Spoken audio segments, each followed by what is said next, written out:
పేరున ధన్యవాదాలు తెలియజేసుకుంటూ, ఆనాడు ఆ మహానేత ప్రీతమ ముఖ్యమంత్రి శ్రీ వైఎస్ రాజశేఖర రెడ్డి గారు ఉచిత విద్య, ఉచిత వైద్యం, అలాగే రైతులకు సంపూర్ణ రుణమాఫీతో పాటు ఉచితంగా కరెంట్ ఇవ్వడం జరిగింది. ఆనాడు మన ఏపీ ఆంధ్రప్రదేశ్ వ్యవసాయ రాష్ట్రం అయినప్పటికీ ఆ మహానేతను గుండెల్లో పెట్టుకుని ఆరాధించి ఆ మహానేత మరణం రోజున ఎంతమంది రాసులు పోసారో మనందరం కళ్ళారా చూసి ఉన్నాం. అదే జాడలో మన ప్రీతమ ముఖ్యమంత్రి వర్యులు శ్రీ వైఎస్ జగన్మోహన్ రెడ్డి గారు మన వైఎస్ఆర్ కాంగ్రెస్ పార్టీ స్థాపించి సచివాలయ వ్యవస్థ పేరుతో సంక్షేమ పథకాలు మనకు ఎక్కడికి ఏ ఆఫీసర్ దగ్గరికి మన సొంత ఊరిలోనే అనేక సదుపాయాలు సచివాలయ వ్యవస్థ ద్వారా నిరంతరం 13 డిపార్ట్మెంట్లు పనిచేస్తూ అలాగే 554 సేవలు పొందుతున్నాయి.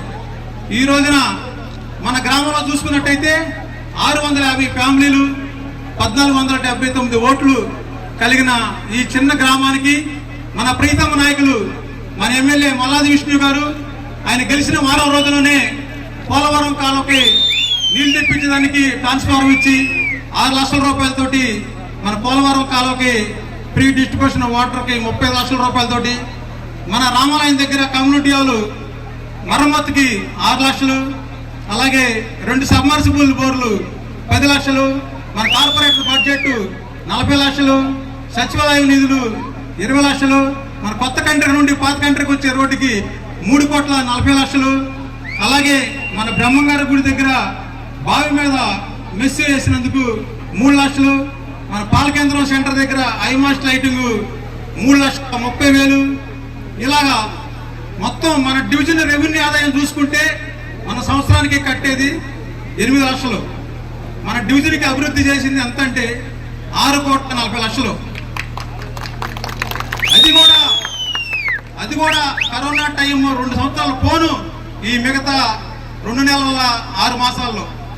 అదే ఇంకా 5 సంవత్సరాలు ఫుల్గా ఉన్నట్టయితే మన కండ్రిక మన పోలవరం రోడ్ని పోలవరం కాలం వరకే తార్ రోడ్ చేసేందుకు, మన పాలకేంద్రం దగ్గర బస్ షెల్టర్ నిర్మాణం చేసేందుకు బస్ షెల్టర్ నిర్మాణం శాంక్షన్ అయింది, మన ఎమ్మెల్యే గారు చెప్పారు అది.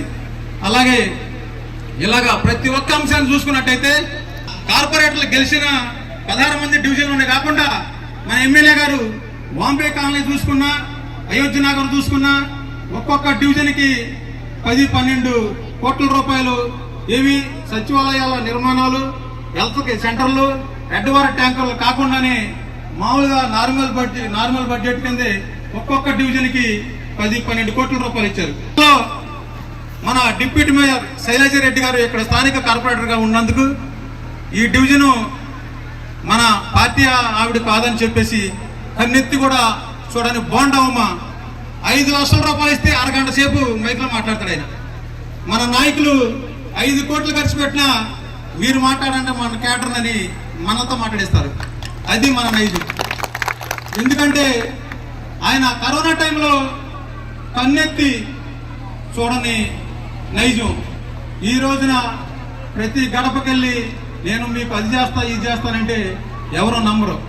వైఎస్ఆర్ కాంగ్రెస్ పార్టీ అభ్యర్థులుగా మాకు టికెట్లు ఇవ్వడమే కాకుండా మీరు ఎలా గెలుస్తారు, ఏం చేస్తారని కూడా మనల్ని క్వశ్చన్ చేయకుండా మమ్మల్ని ముంచోబెట్టి కరోనా టైంలో మాకు వెన్నుదన్నుగా నిలిచి మమ్మల్ని గెలిపించిన నాయకుడు మన మల్లాది విష్ణు గారు.